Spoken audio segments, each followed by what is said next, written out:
warahmatullahi wabarakatuh. Selamat pagi dan salam sejahtera untuk kita semua. Yang terhormat Bapak Kepala Sekolah UPTD SD Negeri 1 Bakam, Bapak Sunarso SPD. Yang terhormat narasumber kita yaitu Ibu Kuryani SPD, dan yang saya hormati Bapak Ibu Guru serta Ibu UPTD SD Negeri 1 Bakam. Pertama-tama marilah kita panjatkan puji dan syukur kehadirat Allah Subhanahu wa taala karena kita dapat berkumpul di sini di dalam keadaan sehat walafiat. Salawat serta salam tidak lupa kita tunjukkan kepada Nabi besar kita Nabi Muhammad SAW. Untuk memulai acara kita hari ini, sosialisasi diseminasi budaya positif, marilah bersama-sama kita menyanyikan lagu Indonesia Raya. Hadirin silakan dulu. Hadirin dipersilakan untuk berdiri. Berdua teman mereka.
Baiklah, selanjutnya untuk membuka kegiatan kita hari ini, marilah bersama-sama kita melafazkan basmalah. Bismillahirrahmanirrahim. Dan dilanjutkan dengan pembacaan doa yang akan dipimpin oleh Pak Rodi kepada Bapak, dipersilakan.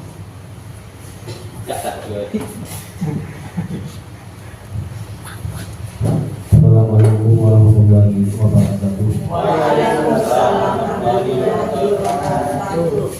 Bismillahirrahmanirrahim. Alhamdulillahi rabbil alamin. Hamdan syakirin, hamdan nasirin, hamdan yuwafi ni'amahu wa mazidah.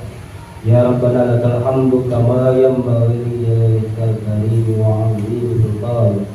Allahumma salli ala sayyidina Muhammad salatan tunjina biha min jami'il ahwal wal afat wa taghfirana biha jami'al hajat wa tuqabbal biha jami'al sayyi'at wa ta'ala biha innaka antal darajat wa tuballighna biha al-ghayat min jami'il khairat fil hayati wa ba'dal mamat wa ala alihi wa sahbihi takriman katsiran bi rahmatika ya arhamar rahimin. Allahumma ighfir lana dzunubana wa liwalidina warhamhum kama rabbawna shaghira wa li jami'il muslimina wal muslimat wal mu'minina wal mu'minat al-ahya'i minhum wal amwat. Rabbana hab lana min azwajina wa dhurriyyatina qurrata a'yunin lil muttaqina imama. Ya Allah, ya Rahman, ya Rahim, pada pagi hari ini kami berkumpul di ruangan di ruangan ini dalam rangka kegiatan CGP angkatan kedua. Maka ya Allah, perkenankanlah apa yang telah kami lakukan pada pagi hari ini, ridhokanlah apa yang telah kami lakukan pada hari ini, perlancarkanlah kegiatan kami ini sehingga bermanfaat bagi bangsa dan negara ini. Ya Allah, ampunilah dosa-dosa kami, dosa kedua orang tua kami, dosa guru-guru kami, para pemimpin kami. Ya Allah, perkenankanlah doa kami ini. Rabbana zalamna anfusana wa illam taghfir lana wa tarhamna lanakunanna minal khasirin.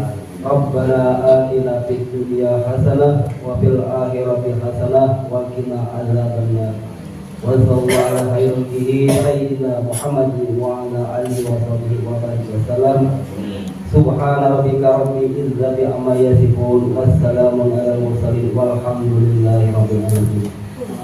Assalamualaikum warahmatullahi wabarakatuh. Waalaikumsalam warahmatullahi wabarakatuh.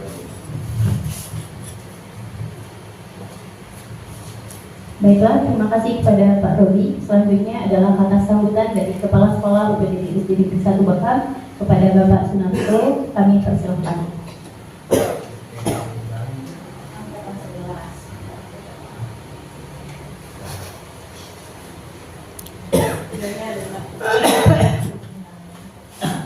Bismillahirrahmanirrahim. Assalamualaikum warahmatullahi wabarakatuh. Alhamdulillah, puji serta syukur kita panjatkan kehadirat Allah Subhanahu wa taala atas limpahan rahmat karunia-Nya. Pada hari ini kita masih bisa diberikan kesempatan berkumpul di dalam ruang kelas ini untuk mendengarkan sosialisasi tentang diseminasi budaya positif untuk TGP angkatan 11 atas nama Boryani. Ya, jadi mari kita samakan sama-sama apa yang akan dipaparkan oleh beliau. Mudah-mudahan ya ini jadi mungkin jadi jadi penyamanan itulah pengayak kita untuk ke depan sekolah kita lebih baik lagi. Kami rasa itu aja yang bisa saya sampaikan. Billahi fadiyana. Wassalamualaikum warahmatullahi wabarakatuh.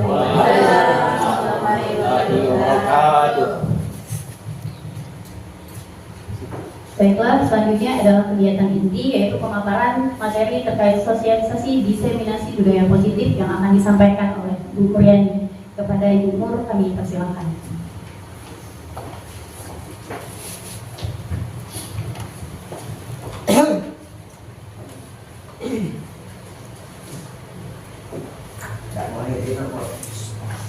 Izin Pak ya. Baiklah. Assalamualaikum warahmatullahi wabarakatuh. Yang terhormat Kepala SDN 1 Bakam Bapak Sunarso SPD, yang saya hormati Bapak Ibu Guru serta staf UPTD SD Negeri 1. Puji syukur kita panjatkan kehadiran Allah Subhanahu wa taala, di mana pada hari ini kita semua bisa berkumpul di kelas 4A dalam keadaan sehat walafiat. Salawat dan salam selalu kita junjungkan kepada junjungan Nabi besar kita Muhammad SAW, yang mana selalu kita nantikan syafaatnya di hari akhir. Baiklah, Bapak Ibu guru hebat. Maaf, di sini saya bukan untuk menggurui Bapak Ibu semuanya. Di sini saya hanya ingin mendiseminasikan tentang budaya positif ini. Ini adalah tugas saya untuk memaparkan materi tentang budaya positif ini. Saya selaku CGP Angkatan 11.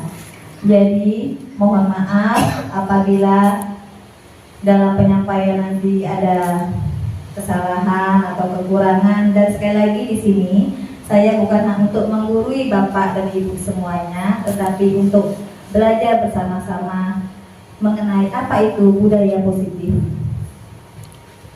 Baiklah. Budaya positif ada 5. Yang pertama yaitu disiplin positif. Yang kedua, motivasi perilaku manusia. Yang ketiga, posisi kontrol guru. Keempat, keyakinan kelas. Dan kelima, segitiga restitusi. Baiklah. Yang pertama yaitu disiplin positif. Apa itu disiplin positif? Ada yang tahu apa itu disiplin positif, Bapak Ibu? Boleh? Disiplin positif yang Bapak Ibu ketahui tentang apa itu disiplin positif sebelum saya menyampaikan materinya. Di bayangan Ibu dan Bapak, benak Ibu Bapak, disiplin positif itu yang seperti apa contohnya? Misalnya seperti apa, Bu? Oke, Ibu Eza. Oke. Disiplin positif itu adalah menumbuhkan disiplin yang didorong dalam diri anak tanpa hukuman dan hadiah. Oke, terima kasih Ibu Meza. Kasih tepuk tangan untuk Ibu Meza. Ya, disiplin positif ya, tanpa hukuman dan tanpa beri hadiah. Oke, disiplin positif adalah pendekatan mendidik anak untuk melakukan kontrol diri dan pembentukan kepercayaan diri tanpa ancaman dan hukuman sehingga menumbuhkan kesadaran diri dan tanggung jawab sesuai dengan nilai-nilai kebijakan universal, kebajikan universal ya. Dan disiplin positif lebih berfokus pada disiplin internal yang memungkinkan anak mengontrol tindakannya dengan disiplin diri. Anak dapat memahami dan menyadari tindakan mereka berdasarkan motivasi internal, bukan karena pujian, imbalan, ataupun hukuman.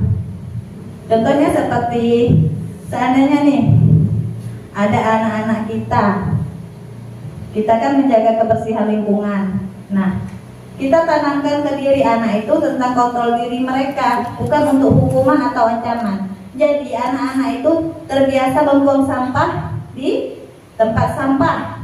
Nah, jangan sampai anak itu merasa, oh saya harus buang tempat sampah karena saya takut dihukum oleh ibu guru.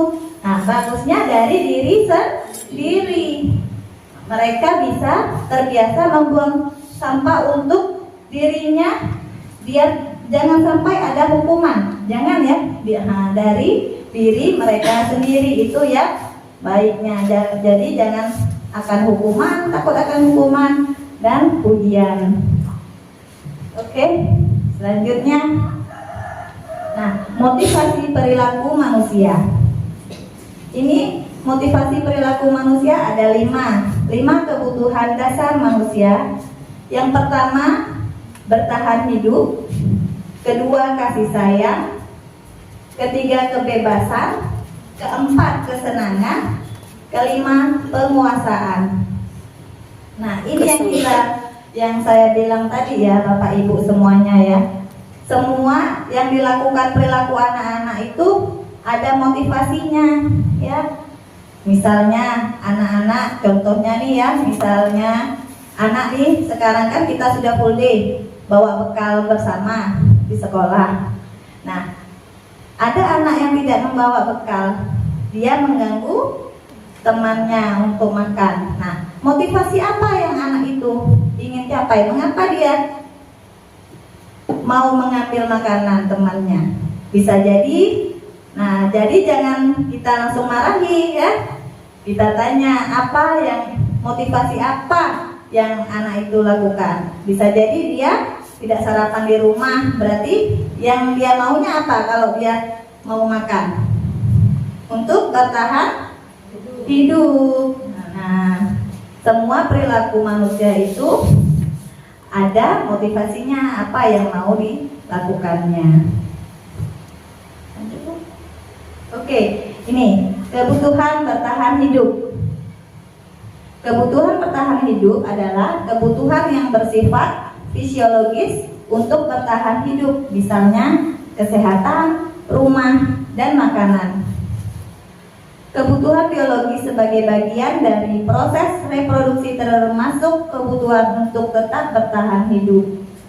Komponen psikologis pada kebutuhan ini meliputi kebutuhan akan perasaan aman. Oke, selanjutnya kasih sayang dan diterima. Kebutuhan untuk diterima. Kebutuhan untuk disayangi dan diterima meliputi kebutuhan akan hubungan koneksi sosial, kebutuhan untuk memberi dan menerima kasih sayang, dan kebutuhan untuk menjadi bagian dari suatu kelompok.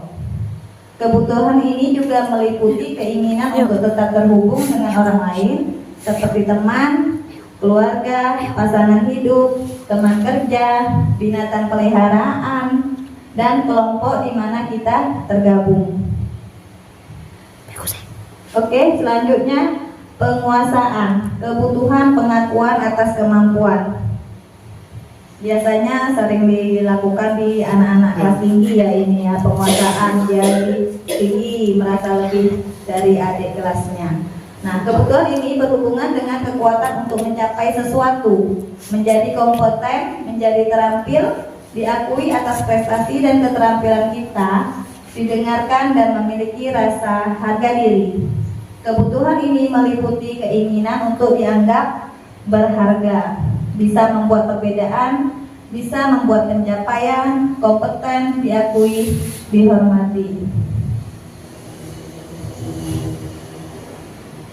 Oke, selanjutnya yaitu kebebasan. Kebutuhan akan pilihan. Kebebasan ini kebutuhan akan pilihan ya Bapak Ibu ya. Motivasinya misalnya anak itu mau menjadi seperti apa, mereka sendiri ya menciptakannya. Kebutuhan yang ada di dalam diri mereka, mereka punya pilihan, jangan kita kekang mereka ya. Kebutuhan untuk bebas adalah kebutuhan akan kemandirian, otonomi, memiliki pilihan dan mampu mengendalikan arah hidup seseorang. Anak-anak dengan kebutuhan kebebasan yang tinggi menginginkan pilihan. Mereka perlu banyak bergerak, suka mencoba-coba, tidak terpengaruh orang lain, dan senang mencoba hal yang baru dan menarik.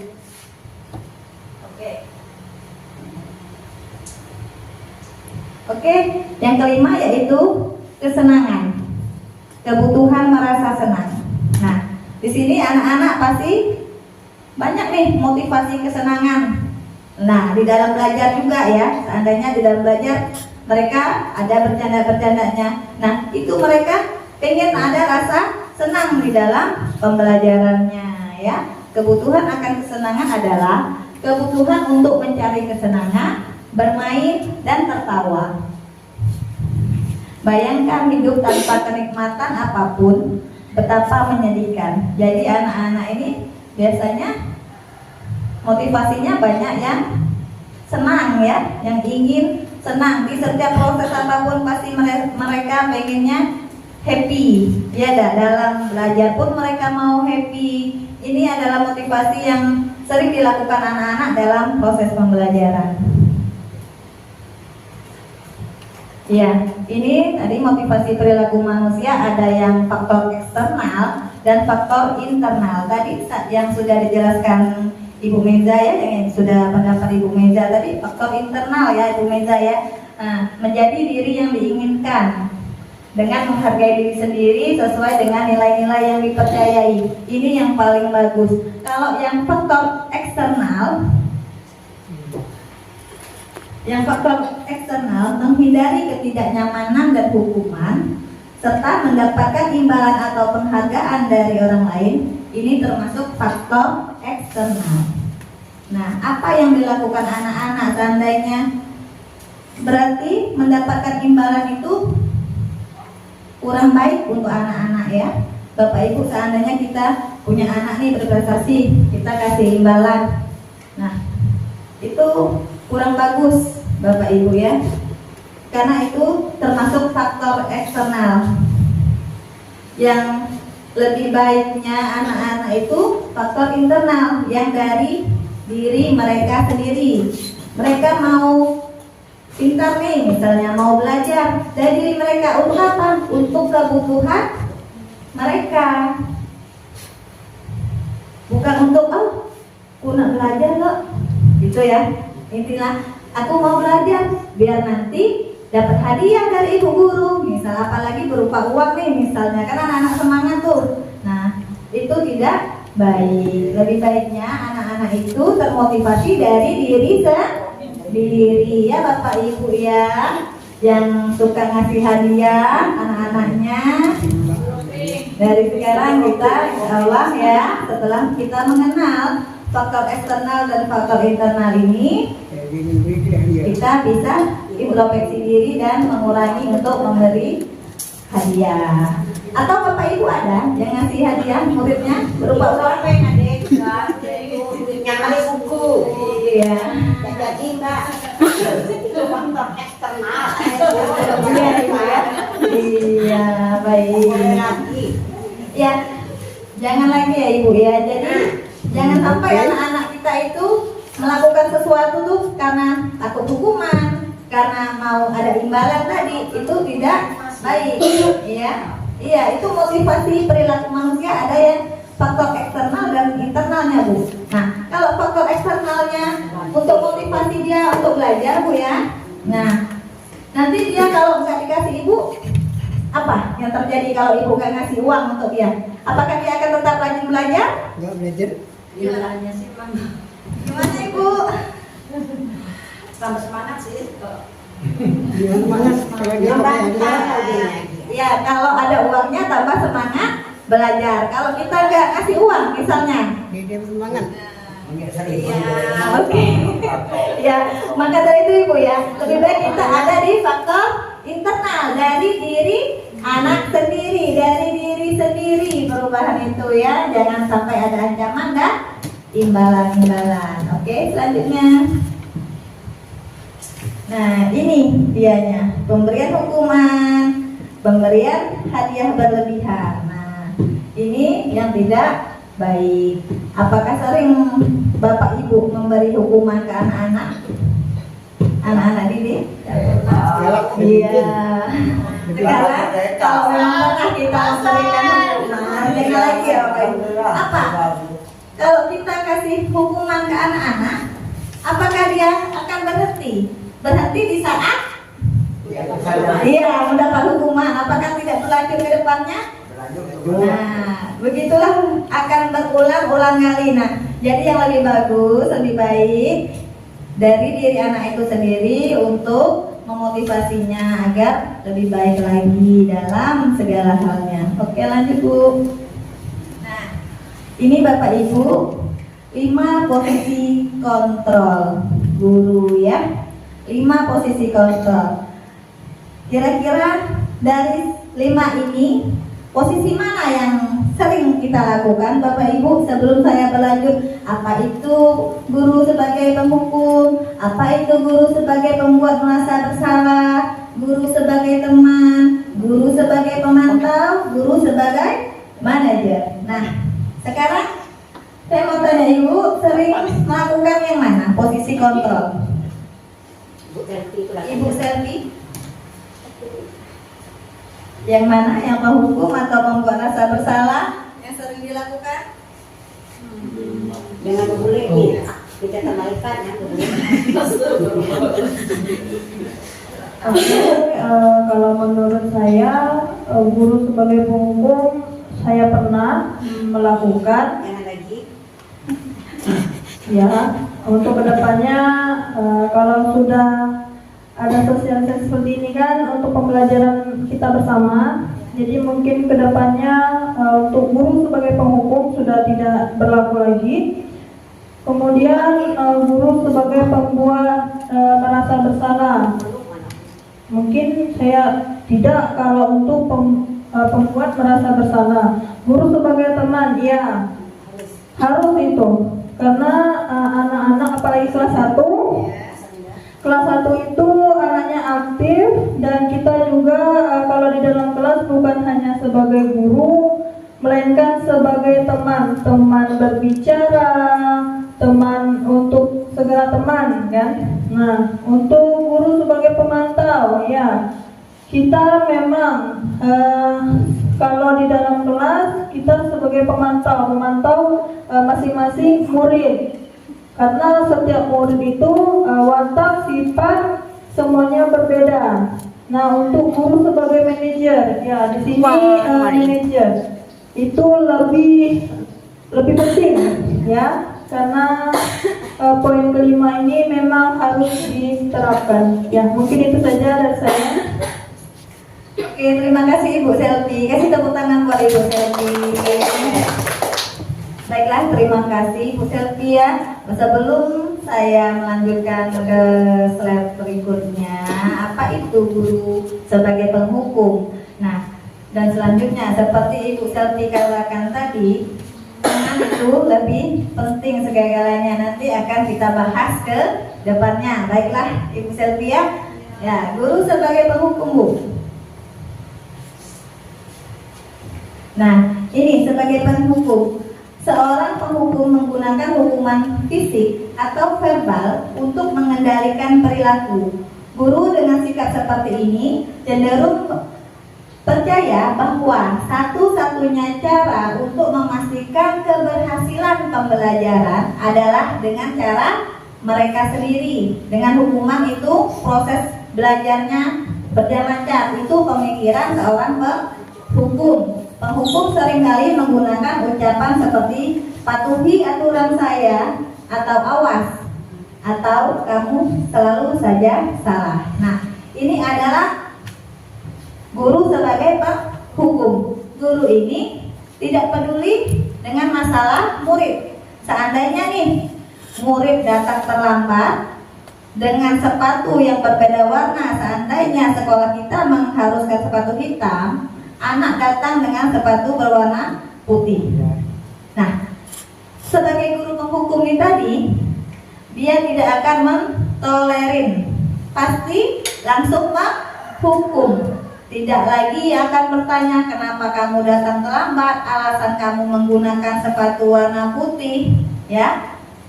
Apakah baik kita sebagai guru kalau kita langsung menghukum anak tanpa mengetahui alasan anak tersebut? Baiklah Bapak dan Ibu guru hebat semuanya, sedikit demi sedikit kita mengetahui proses 5 kontrol guru ya. Sebagai penghukum, apakah kita sekarang kita silang, jangan kita lakukan lagi. Bapak Ibu sepakat ya? Sepakat, Bu. Iya. Karena penghukum tanpa mau tahu urusan anak muridnya, berarti kita tidak berpihak kepada murid. Karena pembelajaran kurikulum merdeka kita ini, kita harus berpihak kepada murid. Nah, jadi setelah ini Bapak Ibu semuanya yang maaf nih suka menghukum siswanya, muridnya, dari ini kita belajar hentikan hukuman. Oke, selanjutnya Bu. Nah, membuat merasa bersalah. Pada posisi ini guru menggunakan kata-kata yang lembut untuk membuat orang lain merasa bersalah atau rendah diri. Mereka mungkin mengatakan hal seperti, "Ibu sangat kecewa dengan kamu," atau "Berapa kali harus ibu ingatkan kamu." Nah, pendekatan ini menyebabkan siswa merasa tidak berharga dan mengecewakan orang-orang yang mereka sayangi.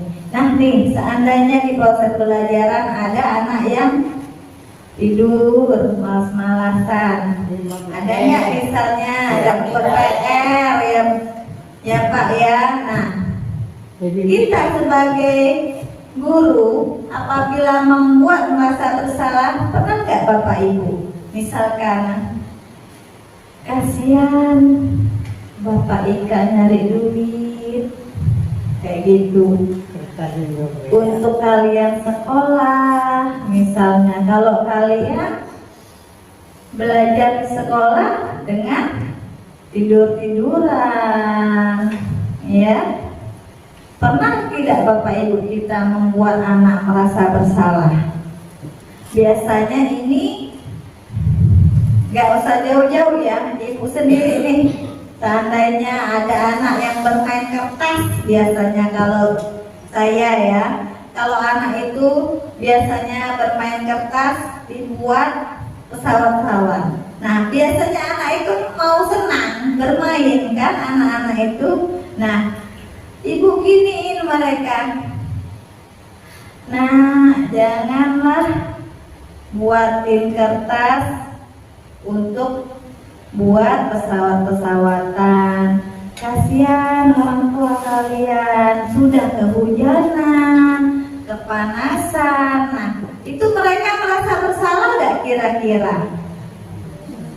Ya, nah itu dia membuat merasa bersalah. Jadi sekarang jangan sampai lagi kita seperti di posisi pembuat rasa bersalah.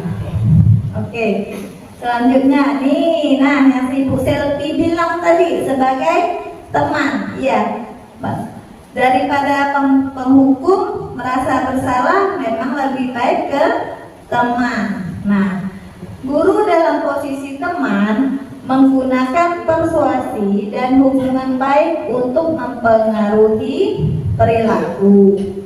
Mereka bisa menggunakan humor dan hubungan yang baik dengan siswa untuk mencapai tujuan mereka.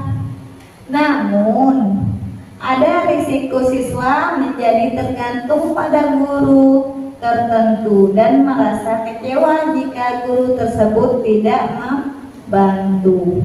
Nah, posisi teman ini sering kita lakukan ke anak-anak. Ya, dan seandainya memang di luar jam pelajaran anak sering curhat ke kita, ya Bapak Ibu ya, kita rangkul mereka, kita cari solusi yang mana yang baiknya, ya. Jadi posisi teman ini baik, tetapi apabila kita misalnya Bu, ada anak-anak nih, saya tidak bisa ngerjain ini Bu, tolong bantuin saya. Seandainya kita tidak bisa saat itu membantu anak tersebut, dia akan merasa kecewa, ya, karena dia selalu menganggap kita teman yang selalu bisa bantu di setiap saatnya. Tapi kan terkadang kita nggak bisa, jadi dia akan merasa kecewa kalau kita tidak bisa membantunya. Oke, selanjutnya ada di posisi pemantau. Seorang pemantau adalah orang yang menjaga ketertiban dengan memberlakukan hukuman atau akibat. Guru dengan posisi ini cenderung melihat perilaku siswa, menggunakan bukti-bukti tersebut untuk membuat keputusan tentang tindakan apa yang perlu diambil. Guru yang berperan sebagai pemantau juga memantau dan mencatat informasi tentang perilaku siswa untuk referensi di masa depan.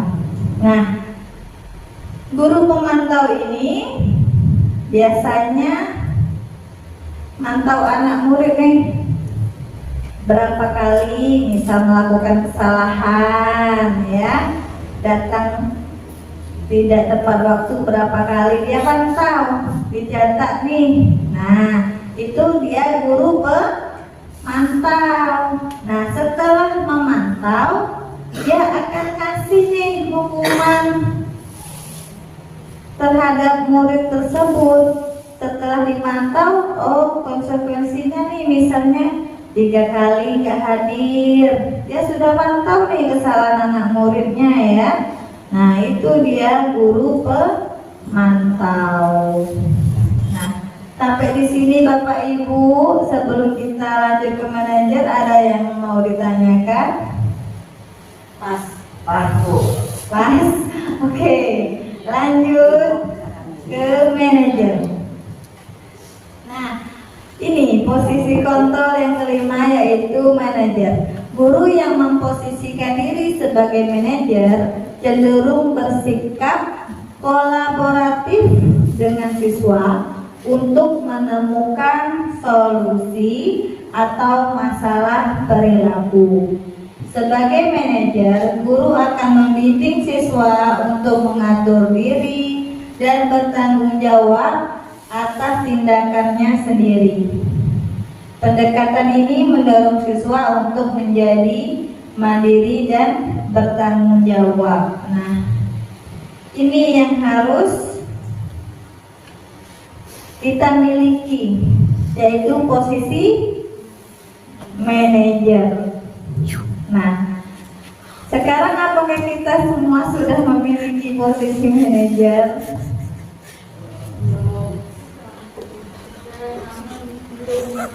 Maksimal. Iya. Oke, baiklah Bapak Ibu guru hebat semuanya. Posisi manajer ini memang terlihat sulit, tapi insya Allah bertahap demi bertahap kita akan menjadi seorang manajer yang baik untuk anak didik kita, yang selalu kita berpihak pada murid. Apabila ada anak melakukan kesalahan, jangan langsung kita marahi, hukum, jangan ya. Kita sebagai manajer harus tahu dulu ya permasalahannya apa. Nanti ada di slide restitusi segitiga. Ya Bapak Ibu ya, memang sulit menjadi seorang manajer, tetapi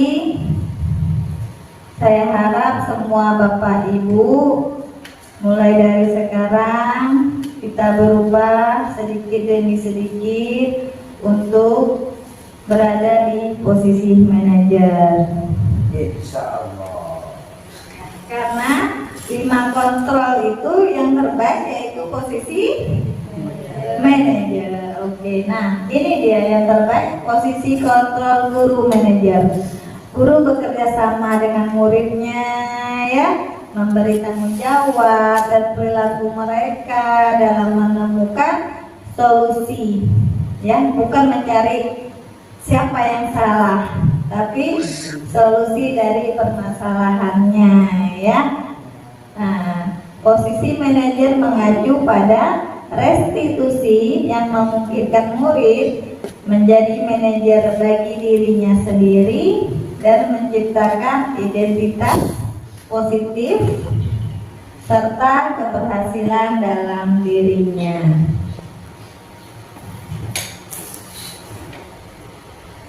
Baiklah, yang keempat yaitu keyakinan kelas. Ada yang tahu apa beda peraturan kelas dengan keyakinan kelas? Bapak Ibu, boleh Ibu Uswa, apa perbedaan keyakinan kelas dengan peraturan kelas? Sama tidak? Menurut saya berbeda antara keyakinan kelas dengan peraturan kelas.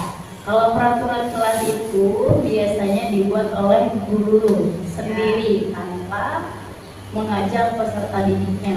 Nah, kalau keyakinan kelas itu dibuat bersama-sama dengan murid. Jadi guru dan murid membuat keyakinan kelas secara bersama-sama. Oke, terima kasih. Tepuk tangan buat Uswa.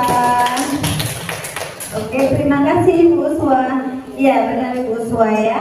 Peraturan kelas itu yang kita buat sendiri nih, misalkan peraturannya. Sedangkan keyakinan kelas ini yaitu kesepakatan yang kita buat dengan murid-murid ya, yang telah kita sepakati bersama ya, mau menjadi kelas impian seperti apa. Mereka nanti akan menjawab satu persatu kelas yang mereka impikan ya. Nilai-nilai kebajikan universalnya akan timbul dan nanti di situ kita membuat kesepakatan kelasnya bersama-sama, dan nanti kesepakatan kelasnya setelah mereka buat bersama-sama, insya Allah mereka akan menaatinya dengan tanggung jawab dan rasa senang, karena itu adalah kesepakatan kelas mereka yang mereka buat bersama-sama ya. Bapak Ibu guru hebat semuanya, apakah di sini sudah melakukan kesepakatan kelas? Oke, sudah ya Bapak Ibu ya, keyakinan kelasnya sudah dibuat ya.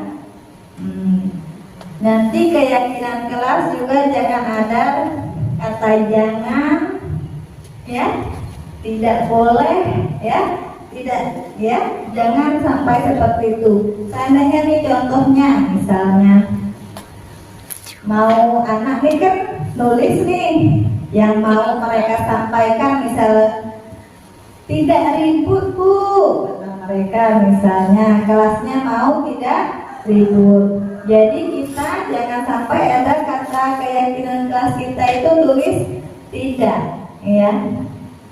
Nah, bisa jadi kita mencari yang lebih dari itu, misalnya menjaga ketertiban, seperti itu Bapak Ibu ya. Jangan ada kata tidak atau kata jangan, seperti itu. Kita ganti dengan kata-kata positif ya.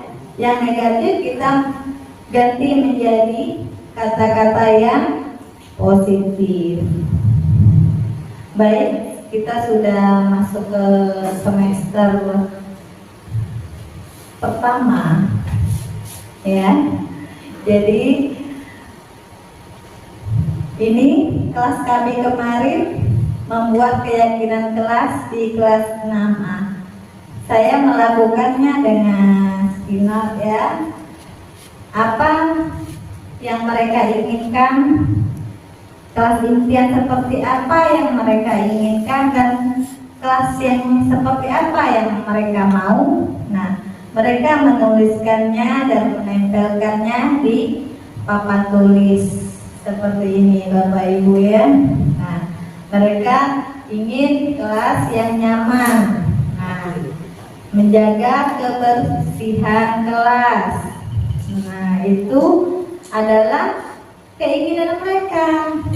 Mereka ingin selalu kelasnya tampak bersih. Jadi kalau memang keyakinan kelasnya sudah disepakati bersama oleh mereka lah, insya Allah mereka akan melaksanakannya dengan rasa tanggung jawab. Nah, selanjutnya Bu, nah ini segitiga restitusi.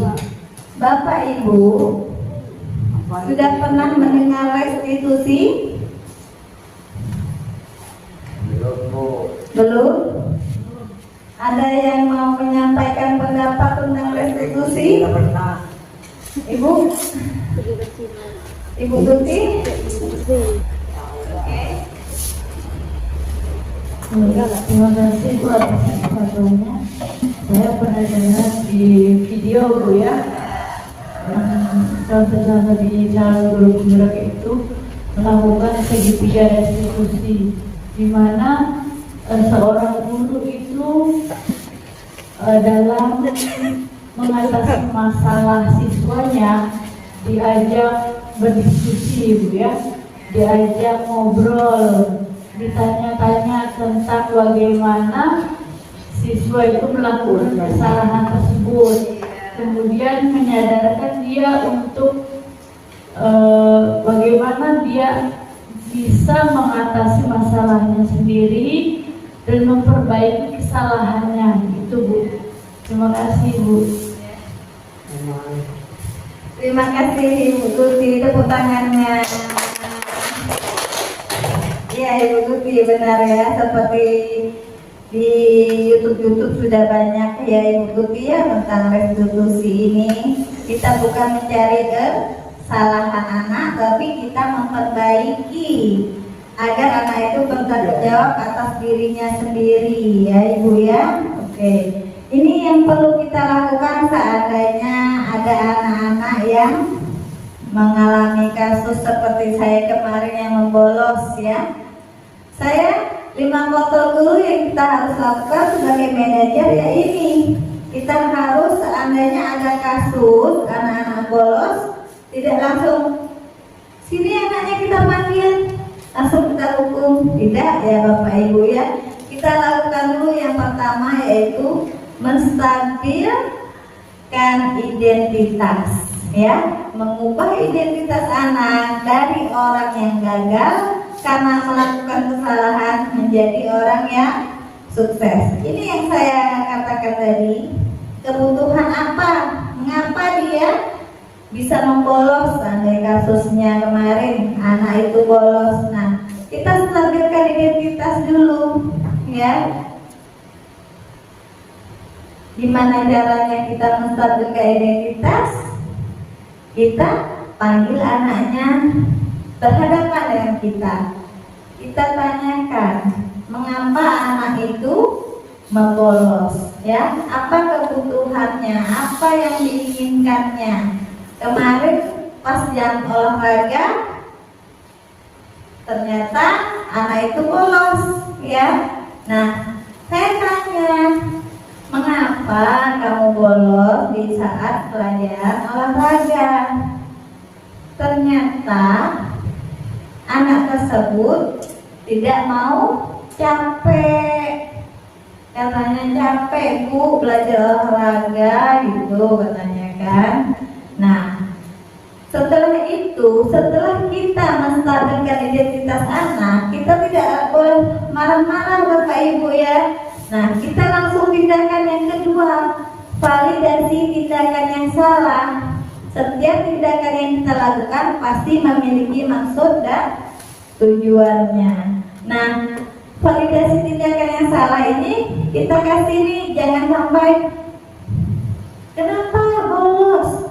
Tidak boleh tahu tidak bolos itu. Nah, jangan sampai seperti itu. Kita bilang, oh tidak apa-apa misalnya. Semua orang pernah berbuat salah. Itu ya Bapak Ibu ya. Untuk apa? Untuk menstabilkan identitas, untuk validasi tindakan mereka yang salah tadi agar mereka tidak mengulanginya. Jangan sampai kita marah-marah ya, kita hukum langsung ya. Kita validasi tindakan salah dulu ya. Tidak apa-apa, semua orang pernah salah kan. Nah kita tanya, tapi kan Ibu, Bapak guru hebat semuanya mau tahu apa yang motivasinya kan? Mengapa mereka melakukan? Nah, setelah kita validasi tindakan yang salah, kita tanya, ternyata apakah benar yang dia lakukan? Ternyata kan anak tersebut menjawab, iya Bu, saya salah Bu. Nah, dia sudah mengakui kalau dia salah. Nah, setelah dia mengakui kalau dia salah, yang terakhir yaitu kita tanyakan tentang keyakinan. Nah, anak akan siap untuk dihubungkan dengan nilai-nilai yang dia percaya, seperti keyakinan kelas kita tadi ya. Nah, dan berpindah menjadi orang yang dia inginkan. Nah, kita tanyakan keyakinan. Nah, apakah yang bolos sekolah tadi sudah sesuai dengan keyakinan kelas kita? Kan dia merasa belum kan, karena sekolah kita yaitu datang dan pulang tepat waktu. Nah, dia bolos berarti dia sudah melanggar keyakinan tersebut. Dia mengakui belum melakukan keyakinan tersebut. Nah, setelah itu kita sebagai di posisi manajer kita lakukan yaitu, nah setelah ini kamu kan tahu salah, tidak sesuai keyakinan, untuk memperbaikinya. Nah, untuk tanggung jawab ke diri mereka sendiri, memperbaikinya seperti apa?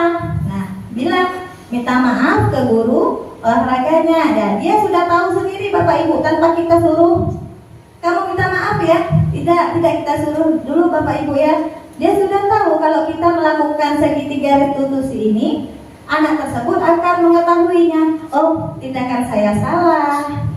Saya harus berbuat apa untuk memperbaiki dirinya untuk lebih baik lagi. Anak tersebut langsung menjawab, saya akan minta maaf kepada guru olahraga dan tidak akan bolos lagi. Berarti anak tersebut sudah mempunyai keyakinan untuk datang dan pulang tepat waktu. Seperti itu Bapak Ibu. Sampai di sini Bapak Ibu, ada yang mau ditanyakan? Ayo Pak Sam, apakah pernah mengalami siswa yang melanggar? Bapak, bagaimana Bapak menanganinya? Silakan. Apakah Bapak sudah melakukan restitusi? Iya, saya rasa memang ya Pak ya, kalau zaman dulu dengan zaman sekarang memang berbeda ya Bapak ya. Apalagi yang generasi Z zaman sekarang ini, Bapak sudah tidak mempan lagi dengan hukuman ya Bapak. Kalau dia dengan hukuman, pasti dia akan lebih berontak lagi Bapak ya. Berbeda, memang penanganan anak zaman dulu dengan anak zaman sekarang memang harus benar-benar berbeda Bapak ya. Oke. Nah, ini implementasi segitiga restitusi yang saya lakukan kepada 2 kasus ya. Kasus pertama yaitu anak saat mencontek ulangan. Nah, kemarin pas saya melakukan ulangan harian, ada anak yang mencontek punya temannya. Saya tidak marah di situ langsung Bapak Ibu. Saya cuma perhatikan, oh anak ini melihat jawaban punya temannya. Karena kita kan tidak boleh langsung di situ, takut anaknya malu dan tidak enak dengan teman-temannya ya. Itu kalau kita langsung tegur secara langsung, otomatis anak tersebut akan merasa malu terhadap teman-temannya. Jadi saya panggil kemarin ke perpustakaan berdua dan saya tanyakan melalui 3 restitusi tersebut, mengapa anak tersebut mencontek, apa yang diinginkannya. Ternyata setelah tahu, ternyata dia bilang gini, saya mencontek karena saya tidak belajar semalam Bu. Saya main HP, scroll TikTok katanya gitu. Saya takut kalau saya tidak menjawab, nanti saya dimarah kalau tidak tahu jawabannya. Nah, jadi dari itu Ibu bilang, kita sebagai contoh untuk menstabilkannya. Iya, tidak apa-apa. Ibu dulu juga contohnya nih ya, misal dulu pernah seusia kamu melakukannya. Jadi jangan langsung, tidak boleh. Jangan ya Bapak Ibu ya semuanya ya. Kita harus tahu dulu kebutuhan anak itu apa, mengapa dia melakukan hal tersebut. Nah, setelah itu seperti contoh yang membolos tadi, kita tanyakan keyakinannya, apakah sudah sesuai. Ternyata tidak sesuai karena di dalam kelas kita keyakinannya itu jujur ya. Nah, jadi kalau dia mencontek berarti tidak jujur, sudah tidak sesuai dengan keyakinan kelasnya. Nah, sama seperti yang membolos tadi, tak perlu kita nanti kamu belajar ya gitu, enggak dulu. Kita tanyakan ke mereka, ke anak tersebut. Nah, untuk memperbaikinya, apa tindakan selanjutnya kalau kita melakukan ulangan? Langsung dijawab, saya akan belajar Bu malam harinya agar bisa menjawab soal, bisa menjawab jawabannya dengan baik. Nah, anak tersebut bisa menjawabnya sendiri ya. Dia akan memperbaikinya sendiri. Ternyata oh mencontek ini salah. Dia sudah paham Bapak Ibu tanpa kita harus bilang sudah mencontek ini salah. Nah, Nah, tanpa kita harus seperti itu, dia akan sadar dari dirinya sendiri kalau mencontek itu salah dan akan belajar untuk mencapai kebutuhan yang diinginkannya. Sampai sini Bapak Ibu, ini adalah link YouTube yang saya sematkan di demonstrasi konseptual saya kemarin Bapak Ibu ya, tentang segitiga restitusi ini. Ini link YouTube saya, kalau Bapak Ibu mau lihat, saya sudah tampilkan di YouTube kemarin. Boleh Bapak Ibu lihat caranya agar kita paham, belajar bersama-sama. Saya juga masih tahap belajar ya Bapak Ibu semuanya ya, untuk memperbaiki diri, untuk menjadi posisi kelima manajer ya, dan bisa melakukan segitiga restitusi ini dengan baik.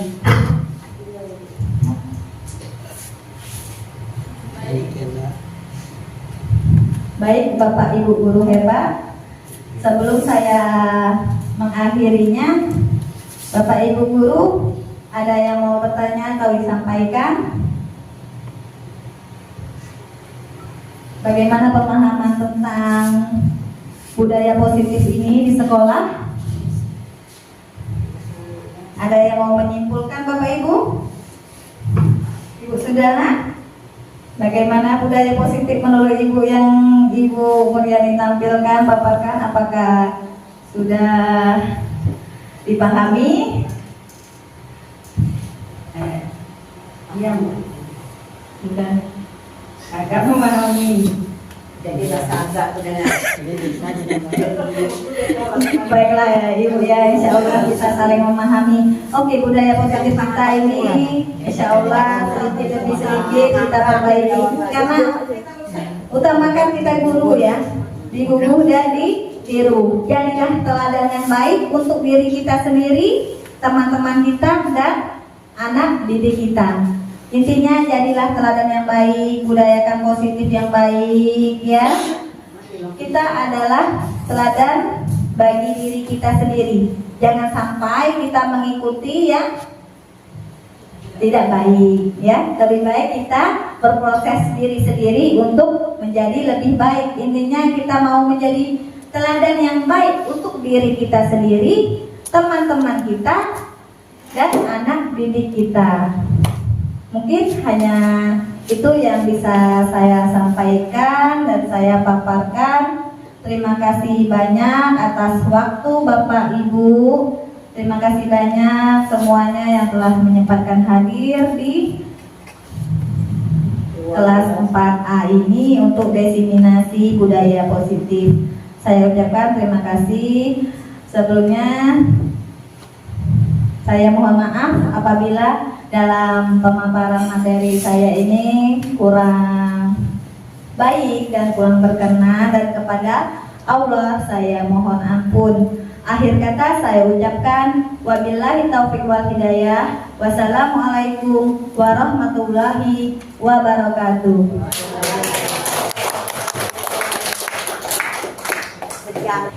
Oke, baiklah. Itu yang dipaparkan oleh Ibu Muryani. Terima kasih kepada Ibu atas ilmu yang bermanfaat yang telah dibagikan kepada kita semua. Dengan berakhirnya pemaparan oleh Ibu Muryani, maka berakhir pula kegiatan sosialisasi kita hari ini. Saya selaku MC mohon maaf apabila ada salah kata. Kepada Allah saya mohon ampun, dan saya akhiri. Wassalamualaikum warahmatullahi wabarakatuh.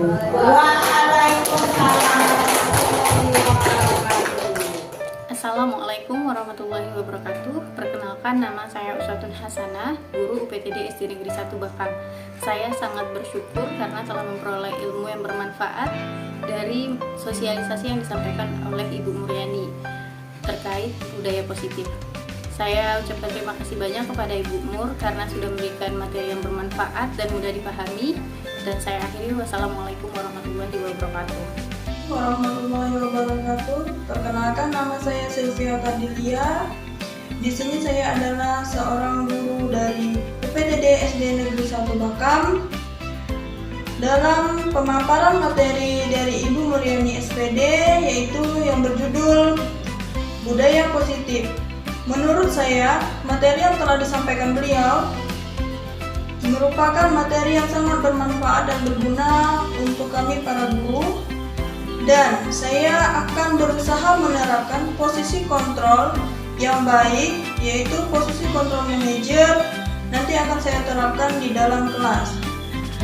Terima kasih Bu Muriani atas pemaparan materinya. Semoga ilmu yang engkau paparkan hari ini akan menjadi suatu ilmu yang bermanfaat untuk kami. Dan saya akhiri, wabillahi taufiq wal hidayah. Wassalamualaikum warahmatullahi wabarakatuh.